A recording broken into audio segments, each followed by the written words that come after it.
Und, Willie, this is my new take on this Bramov DCD Diamond Cut Diamond, and it's an interesting sort of thing inspired by something by Jason England.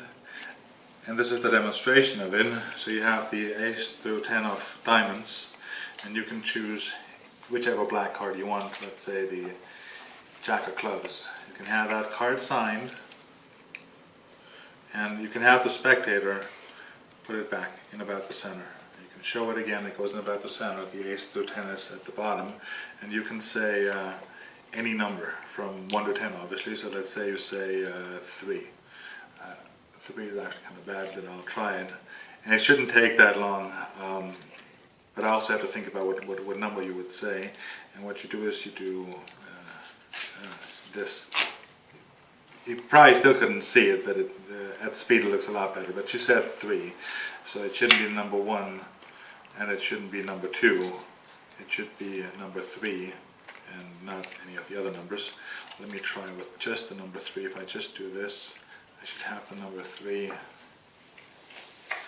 my pocket, and I should have here between the 2 and the 4 your card at the, and you could do it without, obviously you could just count it this way. How about what should I say? Alright? Yeah, okay, we'll have to do it again. Hi Willie, so I thought about doing just one more take on this diamond problem, because it's an interesting effect. So, well, I'll do it with diamonds that cut other diamonds, and you have a free choice of any black card, just for contrast. Let's say you take this card. You could have this card signed, and you'll take back the diamonds, place them at the bottom, and you clearly place their card somewhere above the bottom. And you can have them name any number from 1 to 10, and let's say they say 4. I say 4.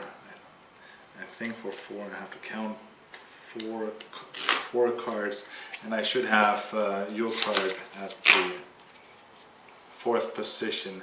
Right now, you could have said any number. Right now at the 4th position, the card that I have is obviously the 4, and to change it, I could just take it and toss it in my pocket, and so your card, the 4, lands in my pocket, and over here,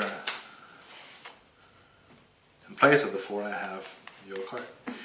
I think this is, and I'm still working on it obviously, and it's not quite as smooth as it should be, but it's an interesting effect, and it's a technique that I recently saw Jason England again do on this Unreal work that you graciously gave me, and the idea is it's this move where the card goes in the center, it gets side jogged and just grabbed between these two fingers and shifted to the bottom. So it's a one. I think I learned this in card control. It's essentially a 1 card shift. Sorry, gravity plays a trick on you. But anyhow, this 1 card shift. It's really just this 1 card. You don't have to do anything. If you just go straight up, that card will immediately go to the bottom. So in other words, let me do this again. So this card will just, or you can do 2 cards for that matter, and Jason England does that too. But anyway, it's perfectly covered by the back of the hand. Now if you take the ace through 10, and you have a card chosen, let's say the 3 of clubs, you place it in the center, and then you side jog that card. But again, this is covered, and then they name any number, and they say 4.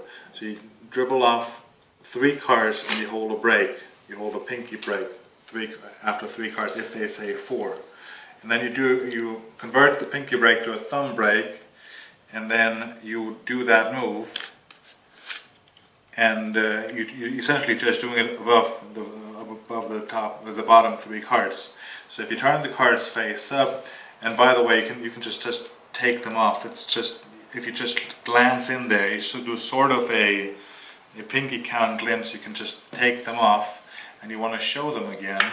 And obviously all you're going to do is you do a double deal with that card that's just one prior to their named card.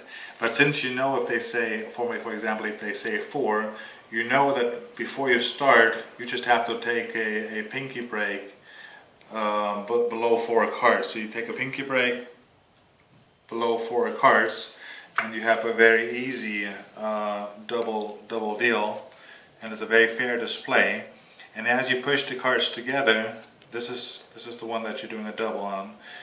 So you hold the next one in your hand also. For example, if they say something like that, say like 4, and then when you push them together, you're already in position to just steal that card out.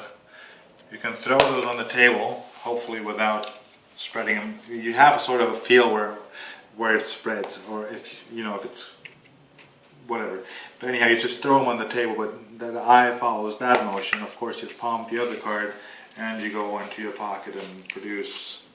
Well, you produce the 4, which is surprising, and then you show that not only have you stolen the 4, but instead it is now their card, which is very. I think it's exactly the effect that diamond cut diamond should be. Of course, there isn't really any false steal in there other than a double deal.